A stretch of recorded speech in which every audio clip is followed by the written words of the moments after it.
I just want to do God's will. This is a Candice P perspective. Here's the stuff. Are you on this?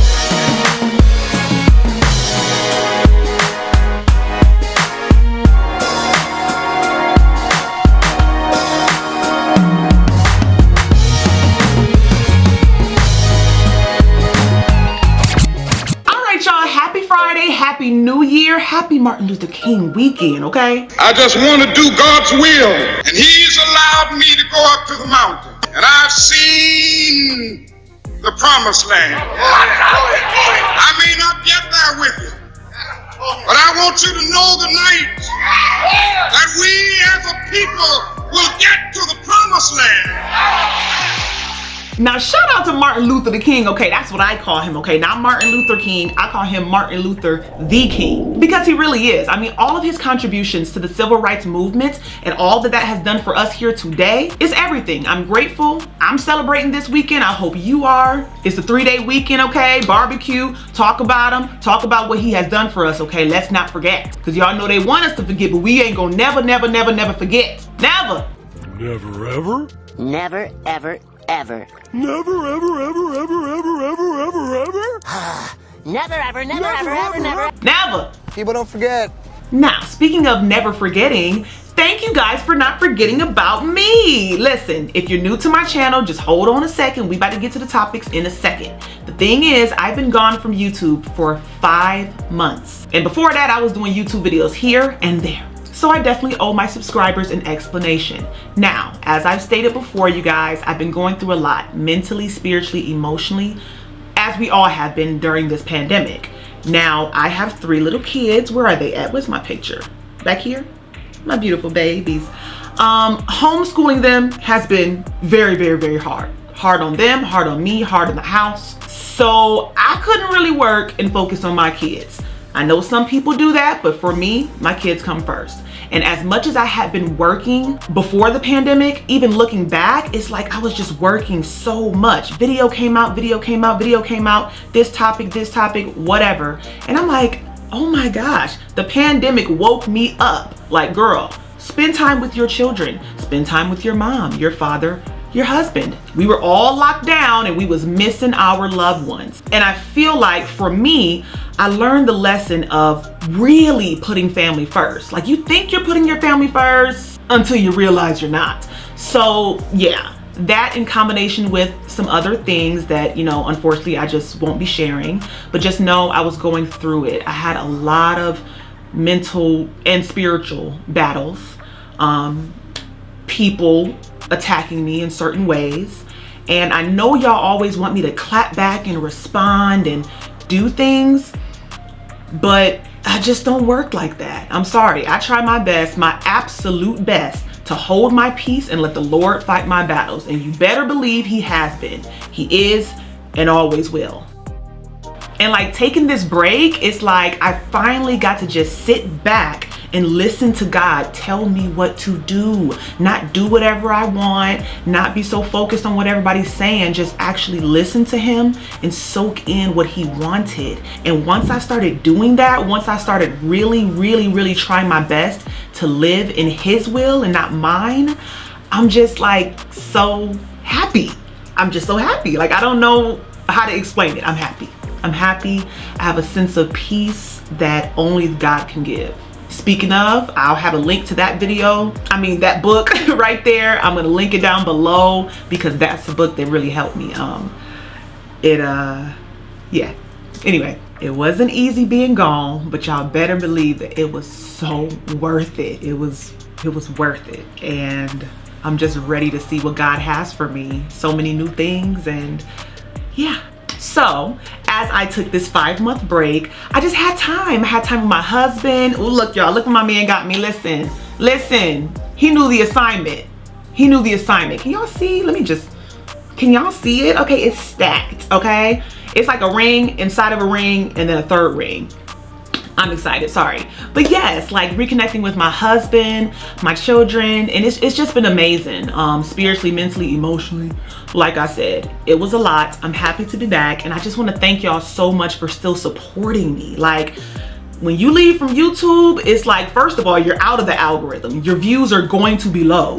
But to have my fans actually reach out, Candice, how are you doing? What's going on? Are you okay? Some of y'all actually sent me messages talking about, girl, are you dead? And I'm like, if I was dead, why you messaging? But it was still funny. It was still very sweet. Yeah, and also new things. We're doing so many new things. I hope y'all like the new intro. Let me know down below. Yeah, so just thank you. I mean it. Thank you so much to all of you for supporting me. I'm gonna be recording at a different location here and there, so look forward to that. And yeah, so people who are not supporters, who are new to the channel and will be a supporter, they're probably like, girl, hurry up, get to the tea, okay, girl? So let's do that. Let's start with Drake. Okay, y'all, Drake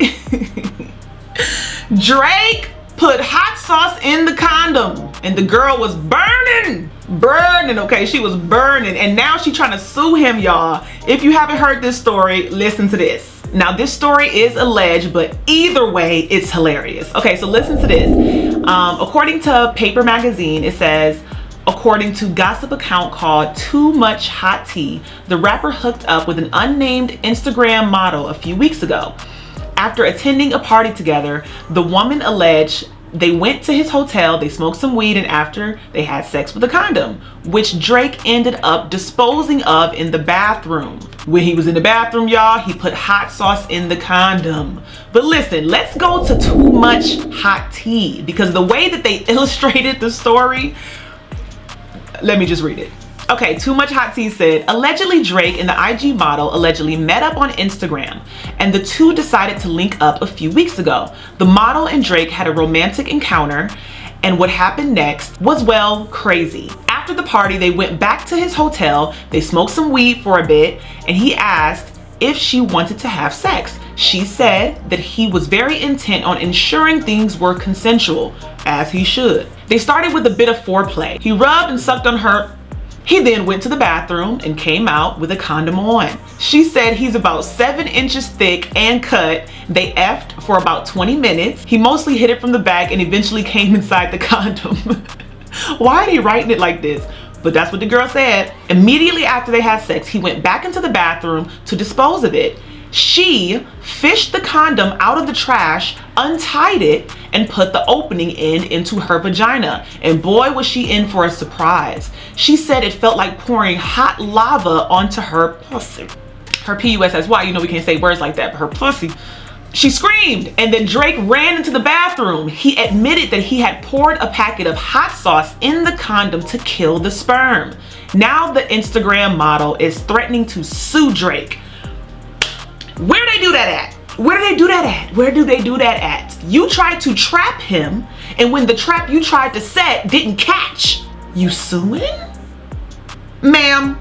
Let me find out what her name is real quick. I can't find her name. Whatever her name is, ma'am, you did this to yourself. The part that confused me is that hot sauce is red, semen is white, it's yellow. Girl, you didn't see that you were pouring red, like a red substance into your vagina? Like that's what it was for me. I'm like, girl, hot sauce is red. It's red. You didn't smell it? Hot sauce has a strong smell, girl. Did you just think his semen was just demonic, apparently, girl, because demonic semen is gonna be hot. But it was hot sauce. Shout out to Snoop Dogg. Snoop Dogg is stupid. Let me show y'all what he posted. He posted this picture of Drake on the box of like a Trojan box with red hot Frank sauce. And that's actually the best hot sauce there is. So yeah. Okay, so I also want to talk about Miss Wendy Williams. Okay, we either love to hate her or hate that we love her. Either way, we watch. But she hasn't been on her show in quite a while because she hasn't been doing good. We all know what she's been through. So we get it. So there's this story out on lovebscott.com. Y'all know I love me some B. Scott real quick. Y'all know B. Scott was the first one to do it over here on YouTube. Like he was the first one that I ever watched. And now that I look back, I didn't really know or feel like I was watching T. Cause you know, he used to like do funny stories and I don't know, he's just so funny. but he has built up such a phenomenal brand, and whenever he posts anything, I really believe it. I mean, he's just extremely credible and reliable. So when I saw this on lovebscott.com, I'm like, okay, somebody really wanted this story out, because personally I heard it over a year ago before it was ever on the internet, and I heard it from a person who was in the room with Wendy Williams when she stripped down naked and started touching herself. Now I can't mention that person's name, but yeah, it happened allegedly. So the headline reads, Wendy Williams became inebriated and stripped naked in show's home studio before being hospitalized for psychiatric issues. Via Radar Online, Wendy Williams reportedly got so drunk while filming her show from home in 2020 that she stripped down naked in front of her manager and a small group of other people and started shouting vulgarities. According to The Sun, the alleged incident occurred in May 2020, while the 57-year-old talk show host was forced to film the Wendy Williams show from the New York penthouse due to the COVID-19 pandemic. I'm gonna link the story down below so you guys can read it, but I'll tell you what happened because I've known about it for well over a year. So Wendy Williams allegedly has been struggling with alcohol and pills. What kind of pills? I don't know. But she gets very, very, very sexual, allegedly, according to the people who were in that room. Some people wanted to file lawsuits, sexual harassment lawsuits. Some people were paid off hundreds of thousands of dollars to not talk about it. I mean, it was a very, very big deal last year, but it stayed kind of under the radar because a lot of the bigger publications, they didn't talk about it. I don't know if the TV network talked to these publications and told them not to talk about it, but there were multiple people who were in that room, and most of those people were talking to us YouTubers. But like I said, the person that I heard it from, they didn't want me to talk about it. They said, please keep this confidential. Y'all know how I am. I have integrity. If you tell me something and you don't want it out, I won't put it out. If you do want it out, I will. Like, it's not a big deal. But either way, now that it's on the internet, I'm like, dang, it kind of seems like, it just kind of seems like a Wendy Williams smear campaign, because I feel like this could have been out last year, but I guess people collect their checks and their money and they like, okay, now let's start feeding the blogs and the internet some information. It's like they got their bag and they talking. And I know that Wendy Williams had them sign some type of form, but they still talking. It's very unfortunate. It's very unfortunate that Wendy Williams is going through this. Thank God she did seek psychiatric help and that she is getting better. I mean, your mental health is very important. I went through so much in the last 2 years that I almost lost my mind. Like literally, I'm not kidding. Like literally almost lost my mind. Like when you go through a lot of mental things, you have to have people there who care about you. So thank God Wendy Williams is getting her help. All of you, whatever mental things that y'all are going through, get your help, because the people who don't get help, they end up just intoxicating everyone else around them. So everybody do yourself a favor. You don't have to be crazy to get help, but you will be crazy if you don't. Mental health is wealth. Remember that. Now, make sure y'all leave a comment down below. Let me know what y'all think about this. Let me know what y'all think about the girl putting the hot sauce in her. And let me know what you think about Miss Wendy Williams. If you haven't already, make sure you hit that subscribe button, hit that like button, and I'm gonna catch you in the next one, all right? Bye.